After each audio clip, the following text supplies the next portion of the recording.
Global finance के एक बहुत बड़े नाम ने भारत को लेकर एक जबरदस्त भविष्यवाणी की है। तो चलिए आज इसी पर बात करते हैं। तो ये भविष्यवाणी आई कहां से है? ये आई है ब्लैक रॉक से, जो दुनिया की सबसे बड़ी मल्टीनेशनल इन्वेस्टमेंट मैनेजमेंट कंपनी है। और ये कहा किसने है? उनके सीईओ और चेयरमैन लैरी फिंक ने। और देखिए, जब लैरी फिंक कुछ कहते हैं तो पूरी फाइनेंशियल वर्ल्ड सुनती है। तो उन्होंने कहा क्या है? एक बहुत ही पावरफुल स्टेटमेंट। उन्होंने कहा अगले 20 से 25 साल भारत का दौर होगा। सोचिए, ये कोई छोटी मोटी बात नहीं है, ये एक जेनरेशनल शिफ्ट का इशारा है। तो सवाल ये उठता है कि दुनिया का सबसे बड़ा इन्वेस्टर आखिर इंडिया पर इतना बड़ा दाव क्यों लगा रहा है ना? इस भरोसे के पीछे की वजह क्या है? चलिए पता लगाते हैं।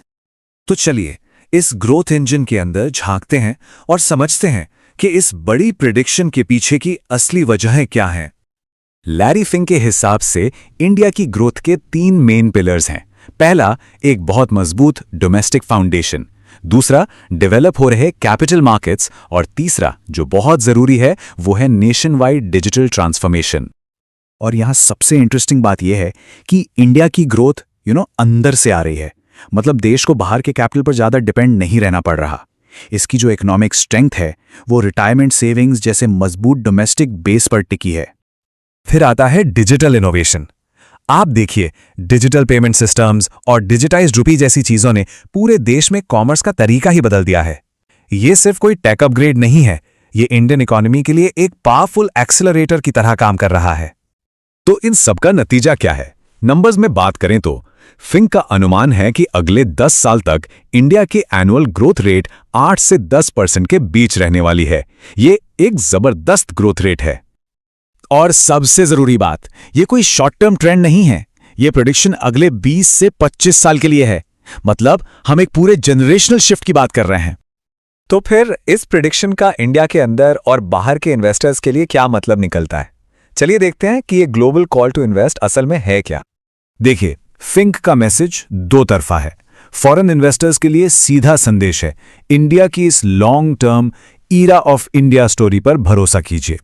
और जो डोमेस्टिक इन्वेस्टर्स हैं, उनके लिए ये एक मौका है कि वो अपने ही देश की ग्रोथ का हिस्सा बने। असल में इसका बड़ा मकसद ज्यादा से ज्यादा लोगों को कैपिटल मार्केट्स में इन्वेस्ट करने के लिए एनकरेज करना है। ये एक तरह से देश के लोगों के लिए इंडिया की सक्सेस स्टोरी का हिस्सा बनने का जरिया है, ताकि वो यहां की बड़ी कंपनियों के साथ साथ ग्रो कर सके। लेकिन रुकिए, इंडिया की फ्यूचर स्टोरी सिर्फ ट्रेडिशनल ग्रोथ पर ही नहीं टिकी है। एक और बहुत बड़ा फैक्टर है जो ग्लोबल लीडरशिप की रेस को तय करने वाला है, और वो है आर्टिफिशियल इंटेलिजेंस यानी एआई। आजकल मार्केट में एआई बबल को लेके बहुत डर है ना? लेकिन लैरी फिंक इस बारे में क्या सोचते हैं? वो साफ कहते हैं, मैं एआई बबल में यकीन नहीं करता। ये दिखाता है कि वो एआई की वैल्यू को लेके कितने कॉन्फिडेंट हैं। और इसके ठीक बाद वो एक बहुत बड़ी चेतावनी भी देते हैं, जो जियोपॉलिटिकल कॉन्टेक्स्ट को सामने लाती है। वो कहते हैं सबसे बड़ा रिस्क ये है कि अगर हमने एआई में इन्वेस्ट नहीं किया तो चाइना जीत जाएगा। मतलब एक्शन लेने की जरूरत अभी है। तो ये बात बिल्कुल साफ है कि एआई सिर्फ एक टेक्नोलॉजी ट्रेंड नहीं है, ये मॉडर्न इकोनॉमी की सबसे बड़ी डिस्ट्रप्टिव फोर्स है। और इसीलिए आज हर तरफ इसकी इतनी चर्चा हो रही है। तो चलिए अब तक की सारी बातों को समेटते हैं और इस 25 साल के विजन का एक पावरफुल कंक्लूजन निकालते हैं। तो इस पूरी बातचीत के 3 की टेकअवेज क्या है? पहला, द प्रोक्लेमेशन, यानी 25 साल के एरा ऑफ इंडिया का ऐलान हो चुका है। दूसरा, द इंजन, ये growth, domestic strength, capital markets और डिजिटाइजेशन से चल रही है।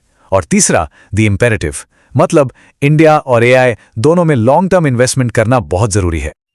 और आखिर में ये सब हमें एक बड़े सवाल पर लाकर छोड़ देता है, क्या ये इंडियन सेंचुरी की शुरुआत है? ये वो सवाल है जो आने वाले कई सालों तक ग्लोबल डिस्कशंस का सेंटर पॉइंट बना रहेगा।